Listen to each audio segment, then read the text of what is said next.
अखण्डमण्डलाकारं व्याप्तं येन चराचरं तत्पदं दर्शितं येन तस्मै श्रीगुरवे नमः। तस्मै श्रीगुरवे नमः। तस्मै श्रीगुरवे नमः। प्रिय विद्यार्थियों, पिछली कक्षा में हमने देखा अंगिरा ऋषि के विद्वान पुत्र ने अपने पितरीन से तात्पर्य है अपने पिताओं को, पिता, दादा, चाचा, मामा इत्यादि को ज्ञान दिया और ज्ञान देकर के शिष्य बना करके उनको संबोधित किया कि हे पुत्रों। जब उन सब ने यह सुना हे पुत्रों, तो वे सब क्रोधित हो गए। अब आगे क्रोधित होकर के उन्होंने क्या किया? ते तम अर्थम पृच्छन्त देवानागतमन्यवः देवाश्चैतान समेत्योचु न्यायम वह शिशुरुक्तवान। अन्वय देखिए, आगतमन्यवः ते देवान तम अर्थम पृच्छन्तः देवाश्च एतान समेत्य ऊचु शिशु वह न्यायम उक्तवान इति।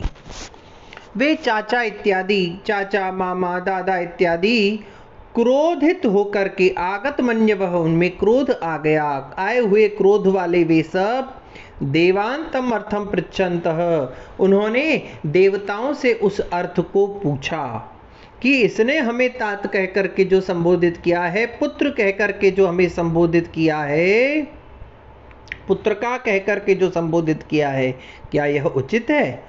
देवाश्चैतान समित्य, और देवताओं ने भी समित्य एकत्रित होकर के मिल करके एक ही स्वर में समेत्य एक ही स्वर में सबको यही कहा, शिशु वह न्यायम उक्तवान इति। आपके शिशु ने न्याय की ही बात को कहा है, अर्थात बिल्कुल सही कहा है। जैसे ही उन चाचा, दादा, मामा, बाबा इत्यादि ने अपने लिए उस बालक के द्वारा किए हुए संबोधन पुत्र को सुना, तो उन सबको क्रोध आ गया। जब क्रोध आ गया तो वे सब इस वाक्य के, इस शब्द के स्पष्टीकरण के लिए, इसके अर्थ को जानने के लिए देवताओं के पास गए। तभी सभी के सभी देवता मिलकर के एक स्वर में उनको कहते हैं, एक ही वाणी में, एक ही भाषा में, उन सब का एक मत था। एक मत होकर के कहते हैं कि आपके उस शिशु ने, उस बच्चे ने, उस बालक ने जो भी कहा है, न्यायम उक्तवान, बिल्कुल उचित कहा है, ठीक कहा है, युक्ति युक्त कहा है। क्यों? अज्ञो भवति वै बालः पिता मंत्रदः पिता भवति मंत्रदः अज्ञम ही बालमित्याहु पिता इत्येव तु मंत्रदम्। अन्वय देखिए, अज्ञ वै बालः भवति मंत्रदः पिता भवति ही अज्ञम बालम इति मंत्रदम् पिता इति एव तु आह। क्या कहते हैं? अज्ञः वै बालः भवति, वै यानी निश्चित रूप से, अज्ञः यानी अज्ञानी, ज्ञान से रहित, जो जिसके पास ज्ञान नहीं है, अपड़ गंवार जिसको बोल दिया जाए, जो अनुभव रहित है, जो जड़ है, ज्ञान से रहित है, ऐसा अज्ञानी बालः भवति, बालक के समान होता है। मंत्रदः पिता भवति, और मंत्र देने वाला, ज्ञान देने वाला, अध्यापन करवाने वाला जो गुरु है, वह पिता भवति, वह पिता होता है। ही अज्ञम बालम इति मंत्रदम पिता इति एव तु आहु। इसीलिए अज्ञ को बालक, अज्ञम बालम इति, इसीलिए अज्ञानी व्यक्ति को बालक, और मंत्रदम पिता, और मंत्र देने वाले को पिता कहा जाता है। देखिए, जो अज्ञानी होता है वह बाल होता है, वह छोटा होता है, बच्चा होता है, और मंत्र देने वाला, ज्ञान देने वाला पिता होता है। इसलिए ही अज्ञ को, अज्ञानी को, कम जानने वाले को, नहीं जानने वाले को बालक कहा जाता है, और मंत्र देने वाले को, ज्ञान देने वाले को गुरु कहा जाता है। क्योंकि पढ़ने वाला तो बालक होता है और पढ़ाने वाला उसका पिता होता है। इस आधार पर जो अज्ञानी है वह पढ़ने के लिए आया है, अर्थात वह बालक है, और जो मंत्र दे रहा है, जो पढ़ा रहा है, वह ज्ञानी है, अर्थात वह पिता है। न हायनै न पलितै न वित्तेन न बंधुभिः ऋषयश्चक्रिरे धर्मम यो अनुचान सनो महान। अन्वय देखिए, हायनै न पलितै न वित्तेन न बंधुभिः अपि न यह अनुचान स नः महान इति ऋषयः धर्मम चक्रिरे। हायनै न पलितै, न तो ह आयनै, आयन कहते हैं वर्ष को, आयनों के द्वारा, वर्षों के द्वारा, अर्थात बड़ी अवस्था वाला, अधिक आयु वाला होने से नहीं है। क्या नहीं है? न पलितै, पलितै अर्थात सफ़ेद बाल हो जाने से, बाल पक जाने, देखिए आयु बढ़ती है तो बाल सफ़ेद हो जाते हैं, ज्ञान आता है कहते हैं कि बाल सफ़ेद हो जाते हैं। न वित्तेन, वित्त से, बहुत अधिक धन से भी मनुष्य नहीं है। न बंधु भी, और बंधुओं से भी नहीं है, बहुत अधिक बड़ा कुटुंब वाला भी स न महान, वह महान नहीं है। क्या कहा? कि जो बड़ी अवस्था वाला है, बड़ी उम्र वाला है, अधिक वर्षों वाला है, जिसके बाल सफ़ेद हो चुके हैं, अर्थात आयु जिसको प्राप्त हो चुकी है, बड़ी अवस्था है। न वित्तेन, जिसके पास बहुत अधिक धन धान्य संपत्ति हो, न बंधु भी, जिसके पास बहुत अधिक बंधु बांधव हो, बड़ा कुटुंब हो जिसका, न महान, वह महान नहीं होता है। तो कौन महान होता है? यह अनुचान, जो वेद पाठी है, जो वेद का अध्ययन करता है, स नः महान, वह निश्चित रूप से महान होता है। इति ऋषयः धर्मम चक्रिरे, ऐसा ऋषियों ने धर्म कहा है। देखिए, जो बड़ी अवस्था वाला, बड़ी उम्र वाला हो जाए, चाहे जिसके बाल पक जाएं, चाहे जिसके पास बहुत अधिक धन हो, चाहे जिसके पास बहुत बड़ा कुटुंब हो, बंधु बांधव, मित्र संबंधी इत्यादि हो, वह महान नहीं होता है। किंतु जो वेद पाठी है, वेदों का अध्ययन करता है, वेदों का, शास्त्रों का ज्ञान प्राप्त कर रखा है, वही महान होता है। ऐसा हमारे ऋषियों ने धर्म के नियम को बताया है। फिर क्या कह रहे हैं? विप्राणाम ज्ञानतो ज्येष्ठम क्षत्रियाणाम तु वीर्यतः वैश्यानाम धान्य धनतः शूद्राणाम एव जन्मतः। अन्वय देखो, विप्राणाम ज्ञानतः क्षत्रियाणाम तु वीर्यतः वैश्यानाम धन धान्यतः शूद्राणाम एव जन्मतः ज्येष्ठ्यम भवति। विप्राणाम ज्ञानतः ज्येष्ठ्यम भवति, विप्रों का, ब्राह्मण का ज्ञान से ज्येष्ठता, श्रेष्ठता मानी जाती है। अगर किसी व्यक्ति में ब्राह्मण की ज्येष्ठता का, श्रेष्ठता का निर्धारण करना है तो वह उसके ज्ञान से करना है। अगर उसमें ज्ञान नहीं है तो वह ब्राह्मण पूजनीय नहीं है। क्षत्रियाणाम तु वीर्यतः, और क्षत्रियों का, जो राज्यों की व्यवस्थाओं को संभाले हुए है, राज्य की रक्षा करते हैं, ऐसे क्षत्रियों का जो ज्येष्ठता है, श्रेष्ठता है, वह उनके बल से मानी गई है। वैश्यानाम धन्य धान्यतः, जो वैश्य हैं, जो बनिए हैं, उनकी संपन्नता, उनकी श्रेष्ठता, उनकी ज्येष्ठता, उनके धन धान्य की संपन्नता से मानी गई है।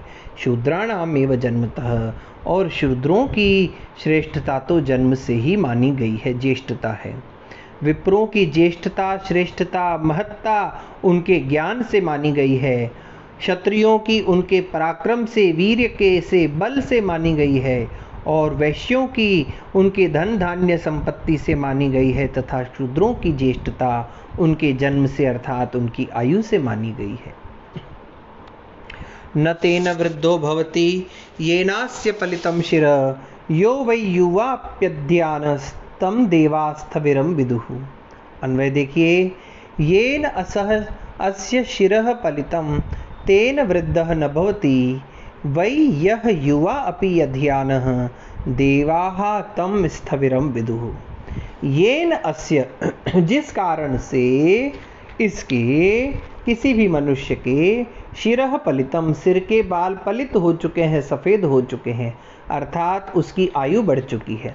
जिस कारण से उसके बाल, सिर के बाल पक चुके हैं, अर्थात जिसकी आयु बढ़ चुकी है, उस कारण से उसको वृद्धः न भवति, उसको वृद्ध नहीं माना जा सकता है, विद्वान नहीं माना जा सकता है, महान नहीं माना जा सकता है, बड़ा हुआ नहीं माना जा सकता है। अपितु वही यह युवा अपि, किंतु जो निश्चित रूप से युवा होकर के भी अधियान, जो अध्ययन करने वाला है, जो विद्या प्राप्त करने वाला है, तम स्थविरम विदु, उसे ही विद्वानों ने, देवताओं ने वृद्ध कहा है। जिस कारण से इस मनुष्य के सिर के बाल पक जाते हैं, अर्थात आयु के कारण से मनुष्य के बाल पक जाते हैं, तो आयु में वृद्ध होने के कारण से उस व्यक्ति को वृद्ध नहीं माना जा सकता है। किंतु जो तरुण होकर के भी, युवा होकर के भी अपने वेदों को पढ़ता रहता है, शास्त्र ज्ञान प्राप्त करता है, जो अधियान है, जो वेद शास्त्रों का अध्ययन करने वाला है, उसे ही देवताओं ने वृद्ध माना है, लोगों ने उसी को वृद्ध माना है। न काष्ठमयो हस्ति यथा चर्ममयो मृगः, यश्च विप्रो अनधियान श्रयस्ते नाम बिभ्रति। अन्वय देखिए, यथा काष्ठमयः हस्ति यथा चर्ममय मृगः, यह विप्र अनधियानः च ते त्रयः नाम बिभ्रति।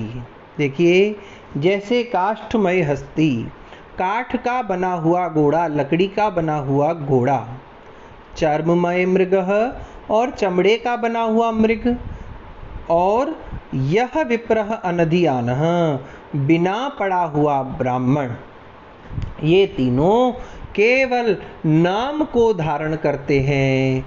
वस्तुतः इनको केवल नामधारी समझना चाहिए, ये किसी काम के नहीं है। देखिए, आजकल सबके घरों में अलग अलग प्रकार के खिलौने या सजावटी वस्तुएं होती हैं। कोई मिट्टी का बना हुआ हाथी है, कोई घोड़ा है, तो वो कह रहे हैं कि इस प्रकार की धातुओं से, विभिन्न प्रकार के तत्वों से निर्मित अगर हाथी है और चमड़े से निर्मित अगर मृग है, तो क्या आप उसको मृग कहेंगे? घर में अगर हाथी रखा हुआ है, लकड़ी से बना हुआ और चमड़े से बना हुआ घोड़ा रखा हुआ है या मृग रखा हुआ है, तो क्या हम उनको हाथी और घोड़ा और हिरन और कुछ भी मान लेते हैं? क्या नहीं मानते हैं। केवल नाम मात्र के। अगर देख लीजिए, किसी ने कहा कि मेरे घर में तो शेर है, अब हम गए उसके घर पे देखने के लिए, शेर क्या था? वो तो शेर की एक मूर्ति थी, मिट्टी की बनी हुई। और अगर मिट्टी की मूर्ति को लेकर के वो कहे मेरे घर में शेर है, शेर है, शेर है, तो एक बात बताओ, क्या हम ये मान लेंगे उसके घर में शेर है? नहीं, वह केवल नाम मात्र का शेर है। इसी प्रकार से जो विप्र, जो ब्राह्मण अध्ययन नहीं करता है, जो वेद अध्ययन नहीं करता है, जो शास्त्र ज्ञान नहीं प्राप्त करता है, वह भी इन्हीं मिट्टी के बने हुए, चमड़े के बने हुए, लकड़ी के बने हुए पदार्थों के समान, खिलौनों के समान केवल नाम मात्र धारण करता है, वह काम मात्र धारण नहीं करता है। कहने का तात्पर्य, जो स्थान घर में पड़े हुए निर्जीव काठ से बने हुए हस्ती का होता है, अर्थात जिसके अस्तित्व पर कोई कुछ प्रश्न ही नहीं है, हाँ ठीक है, पड़ा है, न वो पूजनीय है न सम्माननीय है, उसी प्रकार से यह जो चर्म से बना हुआ मृग होता है, वह भी किसी काम का नहीं होता है। उसी प्रकार से जो ब्राह्मण है, अगर वो अध्ययन नहीं करता है, वेद अध्ययन नहीं करता है, जिसने शास्त्र ज्ञान को प्राप्त नहीं कर रखा है, तो वह भी केवल ब्राह्मण का नाम धारण कर रहा है, वस्तुतः वह ब्राह्मण नहीं है।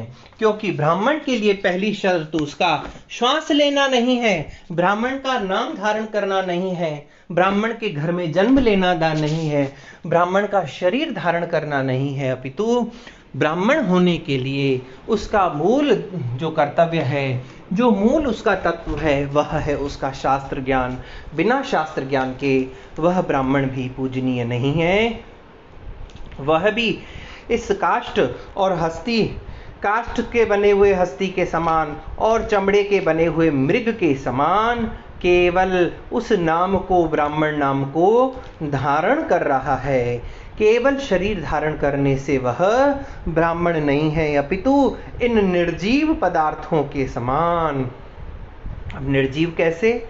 लकड़ी का बना हुआ हाथी है और चमड़े का बना हुआ मृग है और मिट्टी का बना हुआ शेर है, तो बताओ आप इनको हाथी, घोड़ा, मृग, शेर कहेंगे क्या? नहीं, वो तो मात्र खिलौने हैं।